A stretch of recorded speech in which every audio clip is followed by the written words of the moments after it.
আজকে এমন একটি জায়গাতে নিয়ে যাচ্ছি বহু বছর আগে এই জায়গাটিতেই অসংখ্য ডাকাতদের আস্তানা ছিল। অর্থাৎ চলনবিল অধ্যুষিত এলাকা পাবনা জেলার চাটমোহরের ডাকাতের ভিটা। ডাকাতের ভিটাটি বহু মিডিয়ার মাধ্যমে ভাইরাল হয়েছে, তবে বর্তমানে এই জায়গাটি দর্শনার্থীদের জন্য একটি বিনোদনের কেন্দ্রে পরিণত। গতকাল শুক্রবার ছিল। গতকাল বিকেলে অর্থাৎ সন্ধ্যার দিকে আমরা গিয়েছিলাম এখানে যেয়ে দেখি ঈদ আনন্দের অন্যতম একটি স্থান স্পট এই জায়গাটিকে দর্শনার্থীরা তৈরি করে ফেলেছে। অর্থাৎ প্রায় হাজার হাজার মানুষ কেউ আসতেছে কেউ যাচ্ছে। অর্থাৎ ফাঁকা একটি জায়গা, চতুর্দিকে খোলামেলা, মাঝখানে ছোট্ট একটি ভিটা।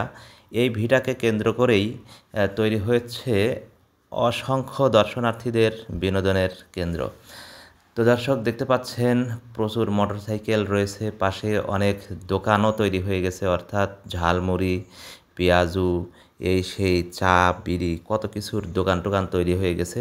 আর দর্শনার্থীরা প্রতি শুক্রবারে এখানে এসে ভিড় জমায়। অর্থাৎ ছুটির দিন পেলেই তারা এইখানে কোত্থেকে যে চলে আসে এটা বুঝতেই পারা যায় না। যেখানে একটি ফুচকার দোকান রয়েছে, অর্থাৎ ফুচকা, চটপটি বলেন, যা বলেন সব আছে। পোলাপানের জন্য, বড় মানুষের জন্য, ঠান্ডা মান্ডা সব আছে।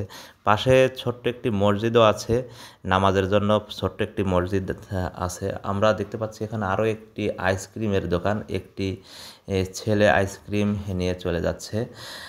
আর এখানে কয়েকটি গাছ আছে। বহু বছর আগে এইখানে ফাঁকা জায়গা থাকার কারণে, যোগাযোগ ব্যবস্থা উন্নত থাকার কারণে ডাকাতরা নাকি এইখানে বসতি স্থাপন করেছিল এবং এইখান থেকে তারা তাদের কার্যক্রম পরিচালনা করত। অর্থাৎ আশেপাশ দিয়ে বর্ষার মৌসুমে যখন নৌকায় করে যাত্রীরা মালামাল নিয়ে যেত, সে মালামাল এই ডাকাতরা কেড়ে রাখতো। আবার এই আশেপাশের রাস্তা দিয়ে যখন নাটোর অথবা পাবনার মানুষ যাতায়াত করতো, তখন তাদের কাছ থেকে ব্যাগও নিয়ে রাখতো।